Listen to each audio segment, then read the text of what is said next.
Inside the Birds is back. What's going on, everybody? It's Geoff Mosher. It's Adam Caplan.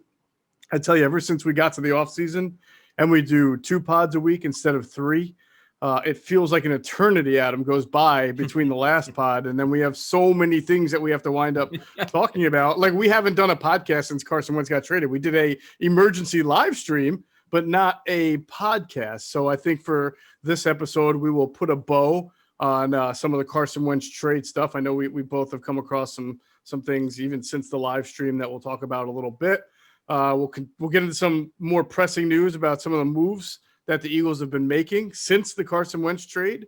And we'll continue our positional preview looking at offensive line. So there's going to be a whole lot of ground to cover in this Inside the Birds. But first, Adam, we've been talking about it for quite a while, and I feel pretty comfortable now going forward with it because we've almost got it all settled. But we are adding a show to the Inside the Birds platform for the off season and hopefully longer, just like we did during the season. We had Grilling the Birds and Tales from the Blind Side.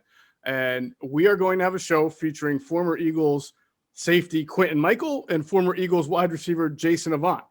And It's going to be a once-a-week show that's available on our YouTube, Inside the Birds YouTube channel, and also our podcast platform. I think we're going to call it Q&A. That was your idea. Q, Quentin Michael, and A, yep. Avant. Q&A. I love it. I had my first idea was like O&D, offense and defense. I don't know. I just thought it was corny. So I'm like, I don't know about that one. So it just came to me. I'm like, Quentin, Jason, oh, Q&A. There you go. It was like bing, the light bulb went off. Literally, that's the way. It was me, Q, and Geoff last week, and we were doing a Zoom with him just to help him out a little bit, explain what we do and our idea for him and whatever ideas he had, and we're trying to come up with a name before we got out of there, and we were just spitballing it, and I just threw it out there. I'm like, and then you said it. I was hoping you were going to like it because if you didn't like it, I was out of ammunition. I didn't have anything else. And you said, "Oh my God, that's so obvious. It's so easy." Yes, I was like, "Good." Thank you. I had to like it because my idea was Bird Watchers, and I said to myself, "That's the worst name for a show that I can ever imagine." Terrible. It's pretty bad compared to the obviousness. It's average. Q&A. Yeah, it's just average. Yeah, just average. I'll go with that. Listen. I cannot tell a lie to our followers and viewers, right? I did give them the right to reserve. It's their show. In case they come across something better, like if they want to call it something better, and they've got about a week to do it because their first show is going to be, if I'm correct, Wednesday, March 3rd. Okay. All right? Okay. So the show, the title could change. I just think that everybody seemed to like Q&A at first. So we'll pretty see. Good. That'll be hard to top, I think. I would agree. So the good thing is, it's going to be a great show, I think, because Quentin Michael has been in the area. He still lives in the area. He follows the team. He knows what's going on. He's really big into watching tape, and also in the draft, he's big into watching not just first round guys, but second, third, fourth, fifth, sixth round. He's big into the small school guys, so he'll be very valuable from that standpoint. And plus, we had the offensive lineman with us during the season. Yeah, and I think this will give us a nice little perspective, him and Jason, on the defensive backs and the wide receivers, which are 2 other areas that are of major, I don't want to say concern, intrigue, everything, like turnover. There's a lot going on. And so Quentin being a former safety and Jason being a popular former wide receiver still probably had the best hands of any Eagles receiver in the last 15 years. Yep.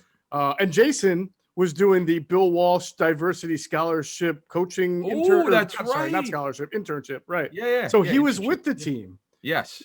Training camp, and I think he was even with the team for the year. So I'll have to get the I don't know if it was the whole year, but he was with them for a while. Okay. Look, he's not going to tell you stuff that he wants to as a coach. He's not going to violate the relationship that he had with players there, but he's going to give you honest evaluations of what he saw through his eyes as a coach. And then obviously they're going to break down tape and it's going to be a great show. I look forward to producing it and you and I having it out there on our platform. Yep.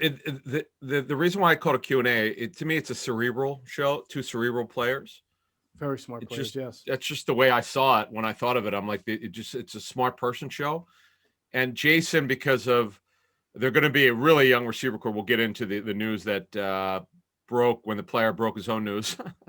It was supposed to wait till Monday, but anyway, we'll get to that in a second. But can't wait. I'm super pumped up for the show. This is a very unique show. As you were saying, it's different than an offensive lineman show, which we absolutely love. And we hope to have everybody back. And who knows, by the way, we may not be done with adding more shows. So we've got more ideas. And this is just the beginning. We appreciate everybody's support. Stick with us, folks. All right. I want to get into some things before we get into Wentz, because I know a lot of people want to kind of have us put a bow on it. And there's a lot of stuff out there that I think you and I should just at least give what we know about to either clarify, contrast, or whatever you want. Yeah. But I do want to start with some of that more, immediate information, because the team is in a major crossroads right now. You know that. I know that. And where they're going from here, this is the first time, Adam, I got to say, it's the first time I think I even had a better feel for where the team might be headed in, or at least what their vision was after the chip fiasco, which you can argue was also a crossroads moment for the team. But this is the first time that, I don't know. I don't know whether to be optimistic about their future, pessimistic, just sit back and make the popcorn. There's a lot of change that's going to happen. You and I know that. Where it goes from here, have no idea. But I'm very interested in seeing how it goes. And obviously the first domino to fall that's not Wentz related was DeSean Jackson, who, as you mentioned, kind of broke the news himself on his IG. Only DeSean's going to be DeSean. I mean, that's just the way it's going to be. They were good, because the move officially does not go to league till Monday at 4 p.m. Eastern, but he broke it on Friday. They were supposed to, they want everybody to hold off until Monday, and then they would announce it. But since DeSean broke his own news, they announced it. So the move will go on later today at 4 p.m. And I'm told DeSean wants to play 2 more seasons, but we knew he was going to be cut. That's gone. I'm told he will not be returning. Alshon Jeffery, will get into him and some of the other players, and when we get into the roster movement. But look, he was on the books for $9 million, $8.2 million base, per game roster bonus $400,000, workout bonus $400,000. So that all gets credit to the cap. It's unguaranteed, but these damn dummy years, man. They had 2 additional dummy years, so they're gonna get dead money, about $5.8 million in dead money. Man, this is the problem with these dummy years, as Andrew Brandt was explaining to us the last time we had him on. It sounds great at the time, because as long as you don't have to cut these players, you're good, or trade them, you're fine. But if you have to cut them, it's going to be a problem. If you got to cut 5 to 7 of these guys, this dead money is going to be unbelievable. That the Eagles are going to. I wonder what the NFL record for one season dead money is. I would like to know, because I mean, they could literally have. They might challenge it. Yeah, they might actually blow it away. Forget challenge. I mean, they're already taking the largest cap hit ever in the sports 33.8. Yeah, 33.8, and this is 5.8. So you're just under $40 million with 2 players. When they move on from Hurts, which is going to happen at some point, we'll get on to Jeffery and Malik Jackson, and we'll see what they do with Barnett and all these other players that they have to take a look at. This is crazy with the dead money, man. I was talking to GM about this earlier last week, where his team was going through some veteran decisions and restructures. He goes, look, I hate dead money, because I asked him about it. I said, what is your feeling? Because he said, I seem to get different answers from different teams. He goes, I hate it. It's such an insult. It shows that you don't know. He goes, it shows that you didn't plan well enough, or you're basically making too many mistakes with contracts. Now, some teams don't look at it the way this guy did. The Saints and the Eagles and the Steelers clearly don't, because they keep doing this stuff. The Steelers, now they have the real issue with Ben Roethlisberger. $41.25 million. That's a lot. Cap number's ridiculous. And even if he comes back, they have to extend his contract, because you have to lower his cap number. So it's ridiculous what they have to do. It's too bad.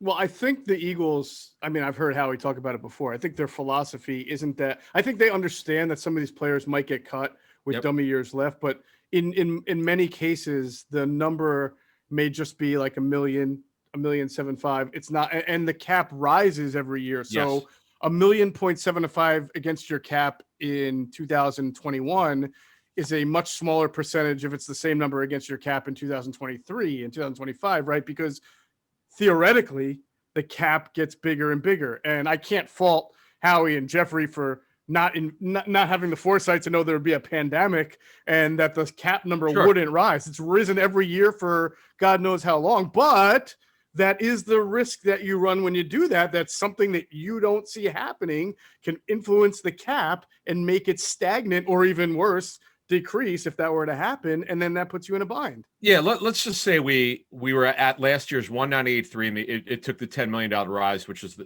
NFLPA source predicted would be every year. So let's say it was 208 this year. It's obviously not going to be anywhere near that. But let's say we didn't have the pandemic. Okay. Even though, and you make a fair point, even though that is the case, that they would have a lot more room, if you're getting dead money up to 50 or 60 million, it's still a problem. It's still a problem. It's one thing to have 30 million dead money when your cap's 210 million, but when your cap is only 180 to 185 in a pandemic year, and you're cutting, we'll see. Look, listen, they got to get through a lot of contracts here. We know Jeffrey's going to be gone. We know Jackson's going to be gone. Malik Jackson, that is, and we'll get to these other players. It becomes problematic with all this dead money. It's what I'd said a month ago, I think they ought to do is they just take all these dead money charges in 1 year, suck it up, live with it, and just go through the draft, man. That to me would be the way to do it. They haven't done that. I think that's what they're going to do this year. Yeah. Yes. Yeah. Yeah. They need to do that. Yeah, they will. And I think already some people have kind of moved into that mindset where it's just a year. C'est la vie, who cares about these hits? And I think that's a bad mindset. I'll explain why in a little bit, but I just want to get back. You mentioned how much they're going to save by cutting DeSean Jackson for this year, even though they will have the dummy years or the cap hit. Yeah, and they might post June 1 the transaction will not go through until Monday later today at 4 p.m. Eastern. So we don't know how they're going to tag it, whether it's post June 1 or not. So that would have an impact on it. But go ahead. Is there a limit to how many post June 1s you're allowed? Is it 2? I think you can only have 2. That was the last time I recall looking into it. That's a good question. I think it was only 2. I think it's 2. So normally you would do that with the 2 highest hits, right? The guys that you think you're. Yeah, great point. Yeah, in fact, Wentz will be one of them. No, he can't be because unless they can agree to the trade. No, wait, because they're you can on trades. You can't. Yeah, they can actually post June 1st that because don't they have to be compliant before June 1st in that regard? So you can designate it, but I don't know how they're going to do it. That's a great question. Right. I have to ask. It's actually I'll ask. All right, that is a good question. Okay, we'll find that out. Let's talk about some other guys. You mentioned Malik Jackson. I think he and Alshon Jeffrey both agreed to restructures that made it easier for the team to be able to cut them early. This was like about a month ago or right after the season, right? So they're both agreed to restructures that will allow the Eagles to cut them early so that they can find new takers. And the cap, again, I guess the cap hit for this year, right, is mitigated a little bit. Correct. Oh, a ton. Yeah, no, it was a really great job by the Eagles. I don't know who came up with this idea. First time I've ever seen it. So yeah, I'm glad you mentioned this because I'll read you the language which was sent to me. We'll start with Alshon. When they cut him, I'm going to guess they're going to do it before they completely lowered his base salary to just $2 million. They added 2 dummy years to stretch out the proration to 2024 now. They're dummy years. The 23 and 24 are added. So $2 million becomes fully guaranteed. They cut his salary from what it was to 9, whatever the heck it was. It might have been 9 million or something to just 2 million. And it becomes fully guaranteed on the second day of the league year, which is March 18th. So they'll cut him before that. And then Malik Jackson, he's going for the same thing, exactly the same language. His base salary, let me open that up, my file here. While you do that, it's funny that you mentioned that it was a good job, and it was. I mean, good job by Howie to be able to do this so that he can cut them and save some money. But whoever a lot of people with the idea, a lot of people have said like good job in the return that he got for Carson Wentz, which is true. But I also look at it as like, you know, if a guy lights my house on fire and the same guy puts it out, I'm not sure if I'm so quick to say, hey, good job. Well, no, but whoever did it might have been Bryce Johnston, who's that. I see what you're saying by the structure. Yeah. I mean, that's a look. They never should have restructured. They never should have restructured Jeffrey's deal last year. I know that was my point. Yeah. Yeah. I mean, look, they rolled snake eyes. That was one I scratched my head. I'm like, why of all people? Mm-hmm. But okay. So they lowered his base salary to $2 million. We're talking about Malik Jackson. That becomes fully guaranteed on the second day of the league year. So those guys will be saying bye-bye. They're going to get younger again. And then Marquise Goodwin is going to get his pay cut from $3.95 million at the very least, if they decide to keep him. The only thing with him is at least he's a veteran. He can run. It's just a matter of, let's say, where are they cut him down to league minimum with incentives, whatever you want to do. The fact of the matter is he's a backup player. That's all he's going to be. He's a limited snap guy. He's explosive. That's great, but I don't know. He doesn't have a lot of value.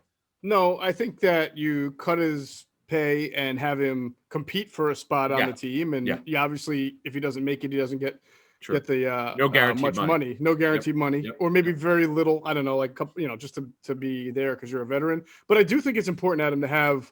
If you're getting rid of DeSean and you're getting rid of Alshon, which they're doing, you need a grown man in that room.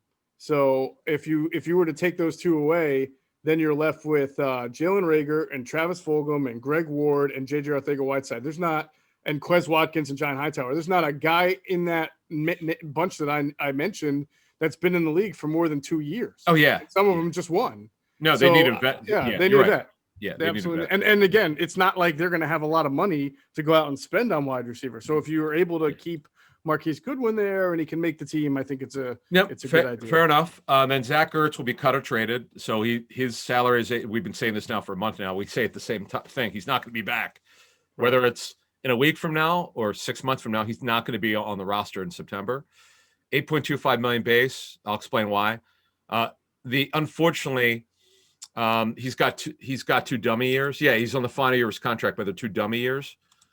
So they're going to have dead money whether they trade him or release him. It is what it is. That with these restructures, because you have a sign-in bonus with a proration, it gets accelerated to the cap if you move him. So that's where that is. The reason why is very simple. Dallas Goedert's the guy at tight end. We've said this for I don't know how many weeks now. We listened to our tight end show, which we did last week, where we discussed the tight end position. They'll do something at tight end. Everybody wants the Florida tight end who's super special. I cannot wait till we get into our draft coverage. I've got some amazing stuff. I've talked to now 4 coaches who've watched this tape. I don't get the advantage of watching college tape very much, so I like to rely on scouts or coaches. And it's rare that Geoff, if you talk to coaches, they all seem to agree on something. Oh my God, this kid. Pitts or Fitz, whatever's Pitts, Kyle Pitts, yeah. Pitts, yeah. I get mixed up with the other one. He's really special, and you don't usually see tight ends that move like that. And this one coach said to me, man, he's like, dude, he's not you draft him, he's not a tight end. He said he's a specialist. I mean, He may pay. You just use him as a movable chess piece, sort of offensive weapon. You line him up everywhere. Kind of like Darren Waller, and I see it. The Waller's incredible, but this kid's even more explosive. Yeah, Pitt's magic, baby. Maybe coming to a city near you, maybe even Philly. Wow, because I remember you and I kind of argued at the last podcast. You're coming around? Because that was only a 10%. All right, good. All right. You know why? But again, only because of what this coach said to me. He goes, you cannot be a tight end. Mm-hmm. You have to use them a specific way. And another thing is, and this is something we're going to get into when we it's not just him, with any kind of specialist, which is a hybrid safety corner, you have to have a plan for him when you're the front office and you're the coaches. It must be vetted. Okay. Front office says, okay, if we draft this guy, what is your plan for him? Because if you don't use him the right way, we're not drafting him, because you're wasting your time. Because it's going to be a complete waste of a draft pick. You have to know exactly what you're going to do. Now, as I understand it, this coaching staff is going to be more matchup based than the previous staff, which is terrible with matchups, quite frankly. Mm-hmm. The last couple of years, they were awful with it. So I'm expecting whatever they do on offense. And also, by the way, defensively, I think they'll be a little bit better with matchups. At the end of the day, I just keep wondering, is Kyle Pitts just a really explosive, rare, one-of-a-kind slot receiver? Because it sounds like he's a move player. Yeah. I mean, maybe you can put him up on the outside a little bit just to take advantage of it. He's an X. What the Raiders do, they move Waller at the X position. Right. Oh, this kid absolutely is going to play X. Oh my God, he might see 20 snaps a game at X. Yeah. In fact, Zach Ertz has played X in the 1x3s in Doug Peterson's offense. Sure. So if you think he's on the field for 75 to 100% of snaps, then he's worth it. You got to move him, man. Yeah, absolutely. It's a luxury. Right. Listen, it's a luxury, but it's a special luxury. And if they go by their board, there's no way he's not a top 10 player on their board. Has to be, because he's with every team is going to have him. It's not by position. It's by on your on the draft grade. Mm-hmm. The number, his draft number's got to be. He's elite. He's an elite talent. He's got to be top 5, top 6. Oh, you're making a lot of people happy. I know there's a lot of because Pitts is from Philly, so there's a Yeah, how lot of about people he went who to are. what, St. Joe's? Would he go to St. Joe's Prep or Was it? I can't remember, but I know he's from Philly. I'll look He's him a up. Philly kid. What's going to happen is I'm going to mention in a second, and someone who didn't listen to the next minute will go, "Come on, dude, it's you know, they'll say the school while we're going. Yeah, Archbishop Wood. Okay, got it. Oh, that's right, Archbishop Wood. Okay, good. So he's a local kid. That would be nice to see. Yep. I think. Can't wait. All right, Derek Barnett. He's the last guy I want to really go through because he's on technically the 5th-year option would pay him $10 million. You and I both know he's not making $10 million in 2021. He's not a $10 million type player, but I think he should be back. I mean, I really think that A, the team doesn't have a lot of young pass rushers, and B, when he's healthy, he shows you, and he had a pretty good year this year. So I would think he's going to get some kind of extension, team-friendly extension that will lower his cap number. I mean, if he doesn't want to sign it and think I'll just try myself in free agency next year, well, he'd get cut. It would be this year because if he doesn't sign it, right? Yeah. We're the league year starts March 17th, and well, good luck to him if that's the though. case. I'm sorry. I would say good luck to him if he thinks he's going to score big numbers in free agency. But Nelson Aguilar's last year, it shocked me that they let him play on his last year of just under 10 million. That was surprising. Now they didn't have a cap issue; they let him do it. Of course, they were trying to trade him. Is really what happened, but nobody wanted him. Right. And he played through it, but man, that didn't work out well. No, you're right. Barnett this was his most consistent season. He came into training camp, like he needed too thin. He needed to put weight on.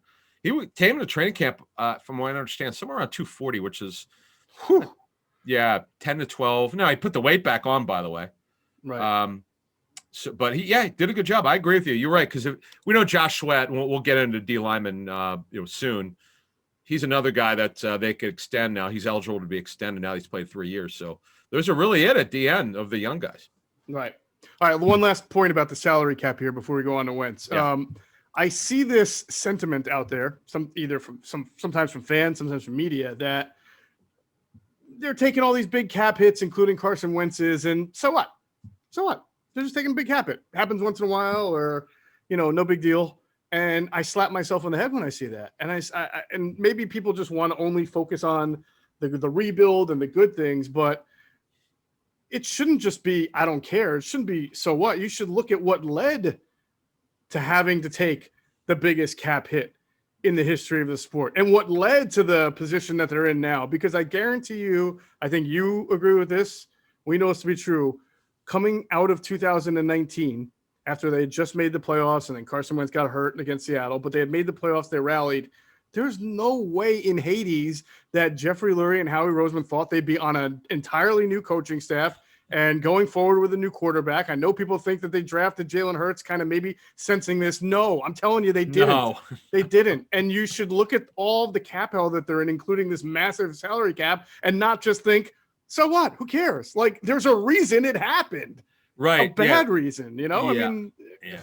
I'm calling this the Carson Wentz epilogue here. So let's revisit because I think people are confused. I've seen a lot of stuff on social media which is flat out wrong. I'm glad you brought this up. So we need to set the record straight here, folks. And you had a great tweet a week or two ago about Hurts and Russell Wilson and all that. No, they never thought he was Russell Wilson. They just thought what happened was Roseman said that draft we all know they're going to draft Russell Wilson. For whatever reason, for the life of me, they didn't trade up when they knew they thought, the truth is they thought Russell Wilson would be there. They learned a valuable lesson. Don't ever assume anything. Go up and get him. If he's your guy, it's quarterback. It's quarterback. It doesn't matter. Go up and get it. It doesn't matter what you have to give up. Get the player. So they blew that one. And now you fast forward now 9 years, 9 years, really 8 years for when Hurts was drafted. They knew. My sense is he didn't have a second round grade, but when you want a player, sometimes you have to take him earlier, as I just said. So you and I had said right after the draft, we were hearing third and fourth round from other teams that these other teams had grades on Hurts, low end starter, high end backup type player. But the Eagles wanted him, I know you were alluding to this, to be their backup of the future for 3 years. Stop spending $5 to $7 million on a backup. Okay. So as Geoff said, he was not drafted to ever start. That's the point. Right. Like the Eagles had this philosophy. They were honest about that. They told you about that. Their and I disagree with it, but their philosophy is you got to have a great backup in this league, because I guess that's how they won the Super Bowl. So now that's the template for everything, whatever. But he was a veteran, though. Foles was a veteran. I understand that. That's why I disagree with half their philosophy, part of it. But so it was about making sure you got a player that you wanted. It wasn't saying that player is the next Russell Wilson. Russell Wilson, they wanted to be their starting quarterback. Mm-hmm. They felt he was going to be what he's actually is, one of the best quarterbacks in the league. They wanted Jalen Hurts because they wanted a really quality backup they could get in the game at different times and do some Taysom Hill-like things and that nature. That's different. So that's one take. But I'm going to go back to this. I get like the nature is we got to move on. What's the past of the past? I'm totally fine with that. But you have to question what led to all this before you just get over it. You have to be understanding of how this should have never happened in the first place. So let's go through one viewpoint, Adam, that I see out there, and I respect it. It's not mine, but I can understand how people interpret it that way. But I want to give my reason for why I see it differently. There's a viewpoint that this was a mutual parting, that Carson didn't ask for a trade. He just said he wanted a fresh start. And the team evaluated that with that information and then decided then maybe it's best we move on and we'll do that. That has been said. It's been reported by some people. That's out there. All I'll say is this, Adam, you and I are both married. If my wife came to me and said, hon, I'm not saying I'm asking for a divorce, but I think I want a new environment or a fresh start, right? I'm not going back and thinking about my options here as far as holding this thing together. No, my wife just told me she wants a new start. Like, I feel like my hand now is tied behind my back. How could I ever be with someone who would say that to me and not be suspicious of their motives? When a franchise quarterback says he wants a fresh start, that's it. I'm sorry. I don't believe this whole, like, everything could have been worked out after that point and he'd be back. I listen. Folks, you didn't need a formal request. I kind of laughed when that came out. I'm like, well, what does that have to do with anything? He told him privately he wanted out. That's what he did. I just thought, I think sometimes people are they just want to put something out because they feel like they need to do some reporting. I mean, it's not a report. He told him privately he wanted out. You just said that we've known that. My mom knew that. Okay. I mean, come on. We got to get your mom on this show because she knows so much. Yeah, you always reference how much she knows. I just, some of the stuff people say. I know. When a franchise quarterback says, I really don't want to be with you anymore, like, even that's if it. He told him that's the once request. He starts, right. And once you start, when you're a GM of a team, any team, and your quarterback tells you that, you don't really weigh the options of trading him or keeping him. It's pretty much, I can't keep a guy who's not committed. Okay. By the way, on that, look, it was, to say that things were tense with Wentz, we reported first a month ago. I don't know when the hell it was. I did it in passing. I didn't think it was that big of a deal, but apparently it was. That they barely spoke. Peterson and Wentz the final 2 months. Now, the reason why I didn't say that they didn't speak at all is there's no way to know that they didn't say hello to each other. Right. Or that there was only those two would know, Well, I was told that they did speak, Adam, but the conversations weren't glowing, if you know what I'm saying. Oh, okay. Okay, there you go. Well, okay, right. But they had no relationship is what you were really saying, is they had no relationship to end things. It's pretty sad, pretty ugly, as I understand it. It's what you're alluding to. You and I kind of know some of the same stuff. And I think that's why, it's funny. You notice Doug Peterson has not agreed to do an interview with anyone. You notice he's not been quoted anywhere. No one's heard from him. I mean, I'm sure people have not heard from him on the record. The guy got fired. He had a bad relationship with the starting quarterback to end the season. This is not a secret. You've seen some reporting out there, and we could not only confirm it, take it a step further. It just ended poorly for both guys together, and that's a shame. I mean, that's a shame. I mean, I don't know what else to say about it, but didn't end well at all. It is. some of the things you hear about the arguments or the discourse between Doug and Carson are hard to reconcile because the public persona for both guys is, nice guys, restrained or able to talk through things and don't lose their temper much. I mean, we know Doug fumbles his words in his press conference, but he never seems to be irate. But there were some times throughout the year where you could tell he was frustrated, and there were times throughout the year that you could tell Carson was frustrated. And by the way, shame on me for not bringing this up. Okay. All right, because we've talked about it a little bit. I wrote the story on InsideTheBirds.com that outlined all the things that have happened since the end of 2019. And one of the things we talked about was Doug in the press conference saying like, "Oh, he's my quarterback Wednesday," right? Which was I couldn't believe it. Could not believe it. How about we forgot to talk about, and I forgot to write about the time that he never really told Brett Favre, never really took Carson's side when Brett Favre came out and said that they should have stuck with Nick. Oh yeah, that was yet another slight against Wentz. I'm not taking Wentz's side here. Okay, he had a major fallout. Okay, he got benched. It was bad. Okay, it was bad, and he deserved to get benched. In fact, he should have been benched before that. And he's stubborn. You've seen speculation about him changing plays, and he wants things done. We had said for a couple of years he wants to do things his way. We had reported on our show mid-season that teams were telling us that he's freelancing. They could tell by coaching tape he's freelancing. Yeah. So he's obviously to blame. I mean, yes, obviously he's got to share the blame. So, here's what I would say as we're going to move on here in a minute.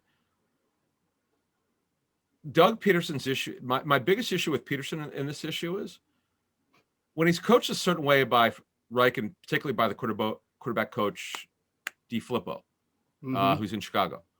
You need to know that as a head coach. Okay, yeah, I don't coach like that DeFlippo guy, but he coaches hard. Okay, I got to make sure I stay on Carson to do things the way we were doing before. Well, he sure as hell didn't do that because look at the results. No, I mean, you're absolutely right. I stand by the statement that I've made. I believe you agree with it, that everything that led to Carson Wentz getting traded is a total organizational failure. It's Carson Wentz's fault. It's Doug Peterson's fault, Howie Roseman's 100%. fault, and Jeffery Lurie's fault. And it's amazing when you think about how long these two guys went, feuding with each other. And did nobody step in? Did not the GM or the owner say, I got to get these two guys in a room, talk it out, figure it out? Like, how is this kind of dysfunction allowed to happen? I will never understand it, but it is the fault of take your pick. And I guess time will tell if Carson can repair his body of work as a quarterback, if he can have a better relationship with his coaching staff in Indianapolis, if the Eagles can figure it out here to get it right. Let me ask you this. Do you, Adam, think, because you know how tactical Howie Roseman is and how much he strategizes, I believed them, even though I disagreed with him. I believed what he was saying about having a valuable backup and the quarterback factory. It backfired on him, no question. If a year from now we're talking about Jalen Hurts having maybe a pretty good year or being a quarterback or whoever, maybe they draft somebody, I don't know, and has a good year, do you still think he's taking another high-profile quarterback in the second round? Well, before we go to the offensive line preview, because that's also important. But this is important. I want to understand what their philosophy is. Yeah, right now, Jalen Hurts. So, Geoff, when you look at Jalen Hurts, who's now the starter for now, okay? I think some people are thinking like he's definitely going to be the starter or he'll at least be the starter this year. Most likely that's the case. But just to understand something, when you have a new coaching staff that was not here when he was drafted, there's zero allegiance to this player if he's not a first-round pick. Had Hurts been a first-round pick, different story. He was a late second-round pick. As we said earlier, he was never thought to be a starter for this football team unless Wentz got hurt. Everything's changed. We get it. We understand that. We know it. But the fact of the matter is this is a new staff who doesn't know this player. They're not giving him the starting job. He's just the starter for now, and they'll see what happens. I would put a high probability that he'll be the starter in 2021. Not a lock. In terms of adding a player or two at that position, yeah, they're going to add two guys. You only have one under contract. That hurts.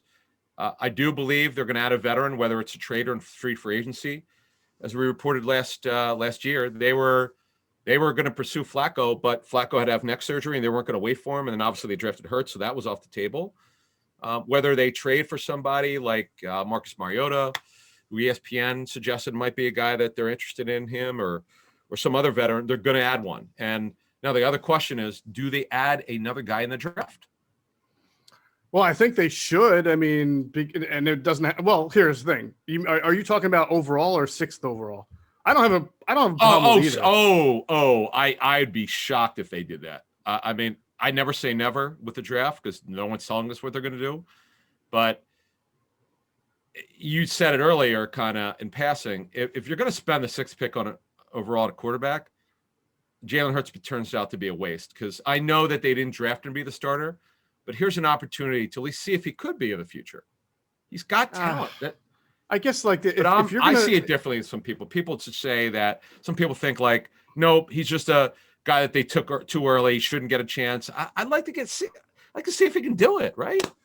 I don't know. I mean, listen, I'm just going to look at this objectively as possible. I love what the kid did, and I like his character, but if you evaluate a quarterback named Justin Fields or Zach Wilson or maybe Trey Lance, right? And as a coaching staff and a front office, you see everything, every component you want to see in a franchise quarterback, then why wouldn't you take that guy? Sure, I agree. No, that's different. See, it's funny.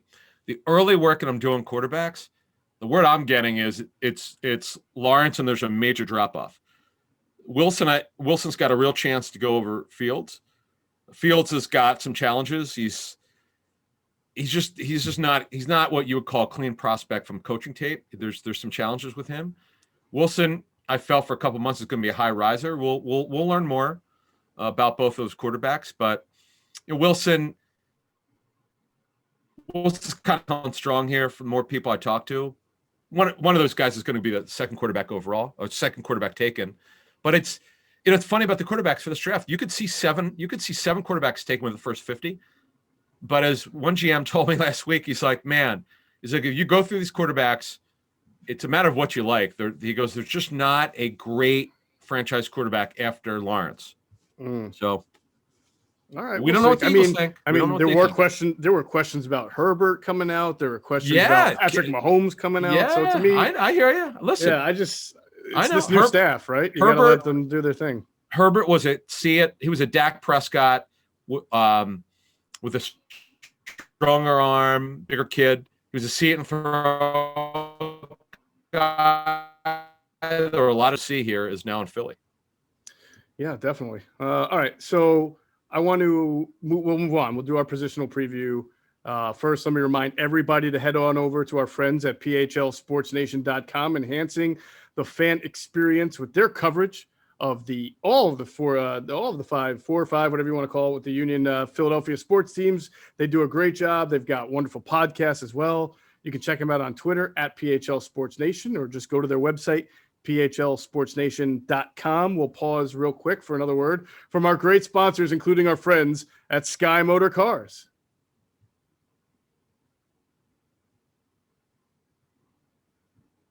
All right, remember, if you do go over to Sky Motor Cars, tell them that Adam and Geoff sent you. You'll get a great deal. Yeah, one thing to add, I want to thank them personally. They helped my mom. I mentioned earlier, she just got a new car.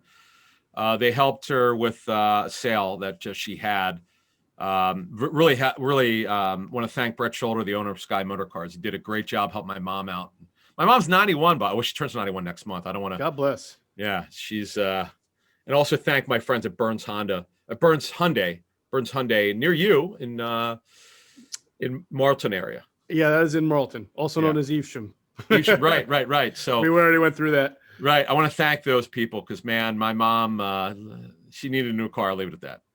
All right, there you go. I got to tell you about the funniest tweet that came to me since our last podcast. Right. It was after I wrote the story detailing on the website all the things that happened from the end of 2019 that led to the complete implosion of this franchise. And someone tweeted to me that they didn't see it as a sign of an unhealthy or dysfunctional franchise, but more of a series of unfortunate incidents in a string, and I didn't respond, but it took every fiber of my being not to tweet back and say, "Is that like when the 2015 Phillies lost 99 games? They weren't that bad. It was just a 99, a series of 99 really unfortunate, error-plagued, poorly pitched games." Yeah, yeah. Oh man, this I as you said earlier, you framed it really well. I mean, if anyone could have seen Peterson getting fired, and Wentz, being traded. Now, people keep saying, "Oh, well, they're connected." Well, I'm telling you, Geoff and I said it. If Peterson was willing to move on from a couple of coaches, he'd still be the head coach. I'm telling you. No doubt. He By the wasn't. way, Yep. got to give you a lot of credit because we have a lot of new listeners. I don't think everybody who listens to this podcast have been with us from the start, but we started doing our podcast in August of 2018, going into that season right after the Super Bowl. And it had to be among one of our first 5 or 6 podcasts because we started late August, like right going into the season with Billy Osborne was with us. And you said the big focus, if you remember at the time, was Carson coming off the knee injury and the ACL, and how was he going to be? And when's he going to remember? Was he going to be a season opener or week 4, week 5, week 6? Sure. And you brought to light that the biggest issue that nobody was really talking about was how Carson would be able to handle an entirely new coaching staff in the room with him, not Doug Peterson, but of course a new with no DeFilippo. So we had, I forget who the quarterback's coach then became. Was it Press Taylor immediately? I forget. No, Press Taylor was the assistant quarterback's coach, but he was really the offensive quality control coach. He didn't really coach him. Right. Who was the next quarterback? I can't. It's suddenly escaping. Well, no, Press Taylor took it in 18. Yes, you're right. Right. So Press Taylor is quarterback's coach, and then also Frank Reich leaves, and they do different. Mike Rowe comes in. So you said you this is going into 2018. You said that Carson and DeFilippo had to butt heads a little bit. That Carson came in entitled, and now that he's losing that 2/3 of that cocoon, you have to see what happens. And it's undeniable that the change changed him a little bit, and it became pretty bad for the organization. But, if you remember when that Philly Voice story came out after the 2018 season, that really had some anonymous quotes and incriminating things. I mean, about after Carson. 19, right? Was it after 19?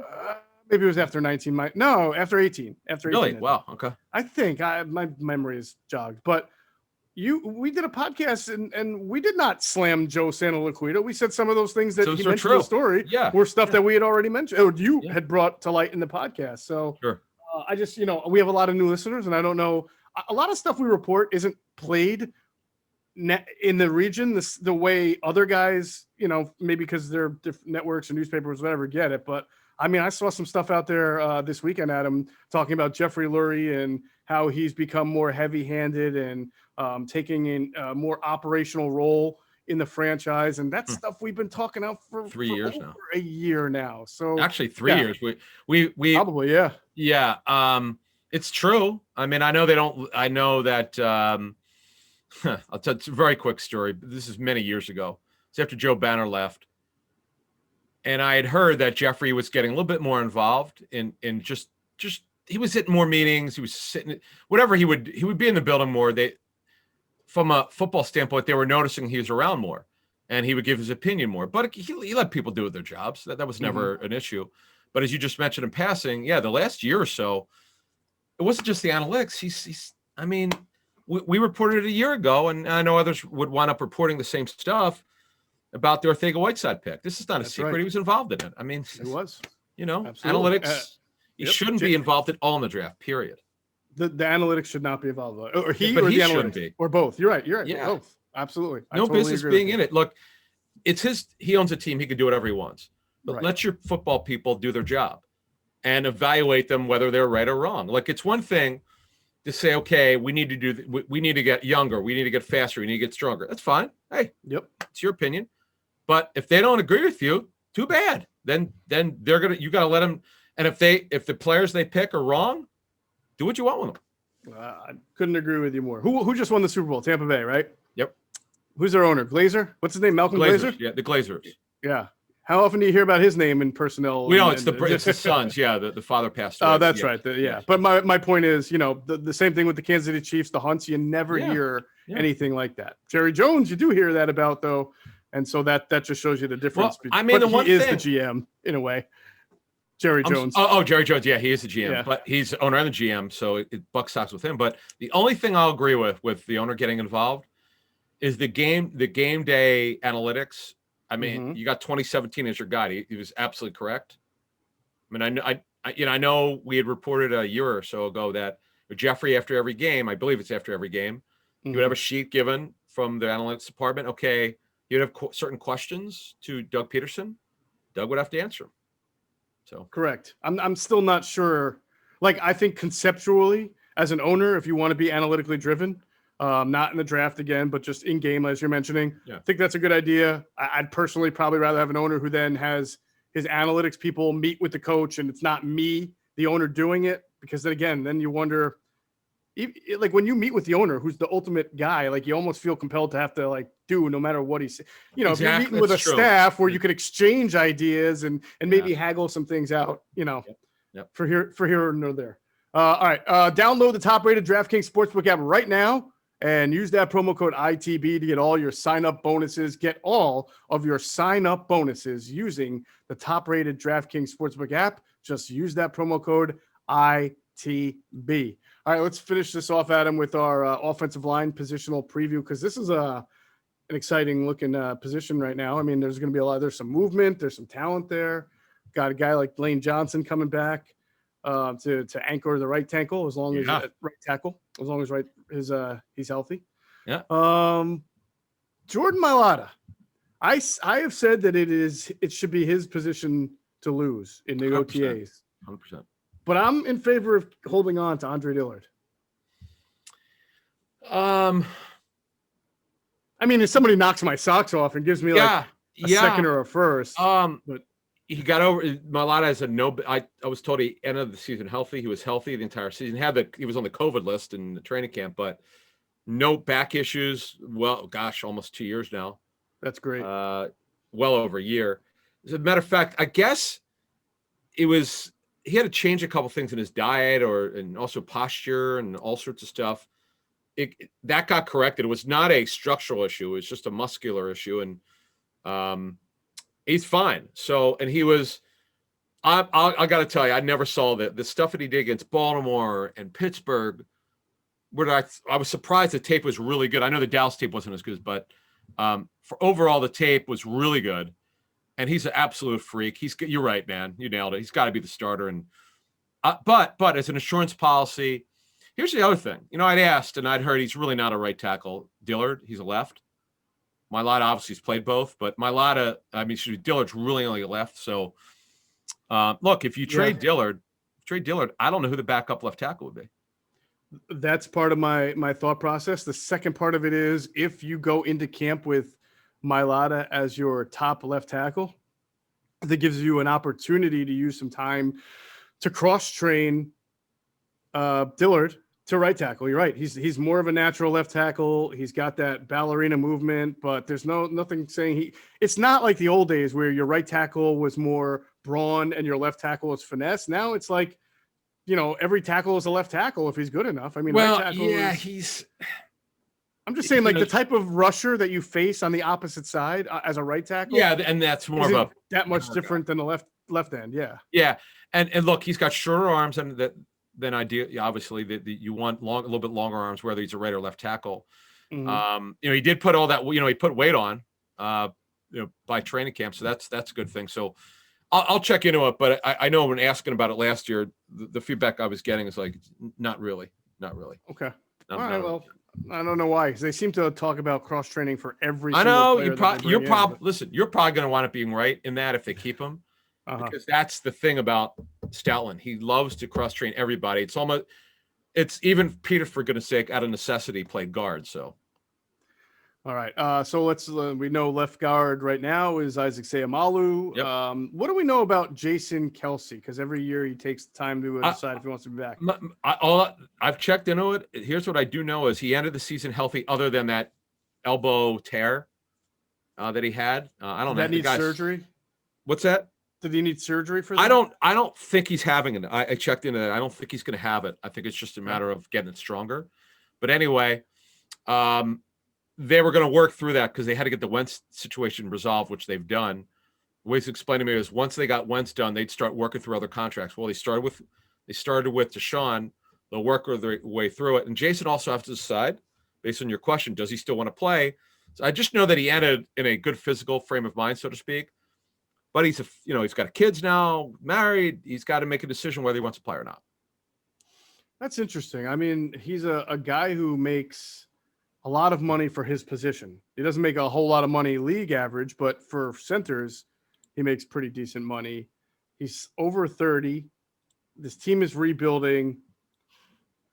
It almost doesn't fit from what you're doing. Like, again, to go back to what I said before, at the end of 2019, you're thinking Carson's going to come back strong from the concussion, and then you're going to continue to build around him. And by 2020, this is again why I'm convinced Jalen Hurts really was supposed to be a backup. By 2020, they were supposed to be back into that Super Bowl mode again, but now they're in a complete rebuild. So what's the benefit of holding on to Jason Kelce here, other than he's still a good offensive lineman, but I don't know. I mean, you've got a couple of young options here. You've got Nate Herbig, who can play center. They certainly like Luke Juriga, and Isaac Seumalo is someone they projected to play center. Yeah, Seumalo, this brings up another good point. So we don't know yet, and maybe whether they have an offseason or not will play into it, but Kelce, who turns 34 in November, if he retires, right, they're only there's no way they're going with any of these guys at center other than potential of Seumalo moving over, because remember, he was drafted to eventually replace Kelce, and Kelce was able to revive his career in a major way. And $5.5 million, I first thought was a little bit much, but not. He did make the Pro Bowl, if I'm not mistaken. In fact, he yeah, but we both know he did not have his best year. I mean, okay, the snaps, yes, the snaps, but he got his he had a $500,000 incentive, which he got, which he earned. The question is, Nate Herbig, what are your thoughts on him? Do you think he could do it at center? You know what? I think with an offseason, he might be able.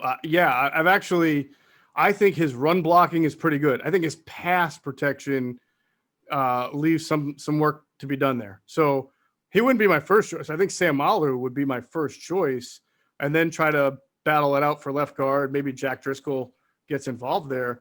But I'm as pleasantly surprised looking back on the tape on Nate Herbig on a weekly basis that I thought he was better than people gave him credit for, because he's Nate Herbig and because he looks like kind of like a I don't know, a pudgy guy out there. I mean, bartender now. Yeah. I mean, I think he's actually a pretty decent run blocker, and maybe in an offense that's predicated around.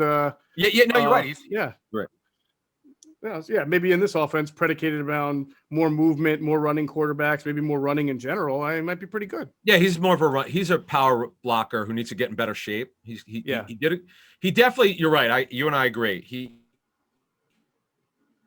He's a little better than I expected, but he's not quite good enough. To me, he's a better backup center guard. So that is a position they're going to have to address probably in the draft, I think. And then Brandon Brooks, they're with them this season. $10.4 million, fully guaranteed. Remember, we said last March he was going to be on the roster because of it. He is coming off another major injury, but I wonder if they were in the playoffs, would have he actually played in week 17? Probably not. In the play, maybe could have. Maybe he would have played in the playoffs because, Brandon Brooks has a lot of pride and he was back and he was I don't know, but it's an answer we'll never have. Let's move on. So we've talked about Brooks, Lane Johnson. So back up now, we're at Matt Pryor. Will he be back? I mean, should he be back? No. It's funny. Remember last summer, we had heard that he did not do very well, and people were like, "No, what are you talking about? He was great the year before." I'm just telling you, he didn't have a good training camp. And unfortunately, it carried over to the regular season. He didn't play well. We'll be nice about it. But the story, you had said you were hearing Driscoll really looked good in training camp, and before he got hurt, he did a good job. So here's my question to you: if you could put the weight on, well, it's not even that. Could he be a future starter for Brandon Brooks at right guard? or Lane Johnson's a future replacement. What are your thoughts on that? Yes, I think he could even potentially push if Kelsey doesn't come back. I think he could push to play left guard if Seumalo moves to center. I mean, I think he played mostly the right side, but again, I think guards you can cross train a little easier. He's got athleticism. He played in that Auburn offense that has nothing but RPOs and moving around. Well, the former Auburn offense, I don't know what's going to look like anymore, but he had people told me, even though he was a tackle, that he had the athleticism to play guard, and probably even some people mentioned center to me, but they figured most likely in the NFL. Guard or tackle with some value at either side. Yeah, I'd heard he had very limited snaps at center. I don't know if it was practice or in a game, but yeah, if he does put that weight on, which he needs to do, then he could play inside. So he looks like he's got a chance to be a find for them in the 4th round. And so left or right, here's the offensive line. It's Mailata, it's Dillard, okay? We'll see if they keep Dillard. If they do, he'll be the backup left tackle. They're going to probably say, oh, it's an open competition. Mailata's the guy. Come on. He's going to win them. He's going to win it. And don't discount, by the way, we should say that they may extend his contract. Remember, they can now that he's played 3 years. Seumalo's their left guard. We'll see if they give him a chance to line up at center if Kelsey retires. And then right guard is obviously Brooks and Lane Johnson. My question to you, my friend, is this. How many offensive linemen should they draft? They should not have a number. I mean, if there are some great offensive linemen, 1st round, 2nd round, 3rd round, whatever. Go get it. I mean, obviously you don't draft an offensive lineman every round, but Jason Kelsey's older, Brandon Brooks is older, Lane Johnson has had some injuries, some suspensions. I mean, he's a little older. So if there's a good offensive lineman out, me, I'm never against drafting offensive linemen. I think it's one of the things that the Eagles do well. Yep. And you got Jack Driscoll in the 4th round. It looks like he could be a decent player. So, but I mean, shoot, if Penei Sewell is your guy in the 1st round, I got no issue with that. And you're saying, oh, well, he won't play. He'll play. You'll find a place to play an elite offensive you're lineman. Spending a 6th. Yeah, you're not spending a 6th pick overall, and the guy sits at. Yeah, exactly. I totally agree with you. So, one way or the other, they'll make it work. Yes, they will. And again, this team can't have enough depth at offensive line because we've seen what's happened to them. And I guess we'll see what happens with Matt Pryor. It wasn't very good, as you mentioned earlier in the pod. So I don't know if is he technically under contract one more year? I forget. Yes, last year. 21's his last year. He was drafted in 18. Yep. Yeah, he should have to fight for his job, and if he gets his job, that's probably not a great thing. Unless he's markedly improved. All right, that's going to do it for this this edition of Inside the Birds, the leading podcast in Eagles intel. Big thanks to our producer Hunter Brody. Check him out on YouTube. His channel is called Sports Talk with Broads, and check him out also on Twitter at Broads81. Just a quick note, we've had a few technical issues this pod, so I apologize if the sound was a little off. We'll try to work on that. We've had some problems in the area lately, so we're only bound by this thing around us called Wi-Fi as best as we can, so apologies for that. And as always, we thank you for flying with us inside the bird.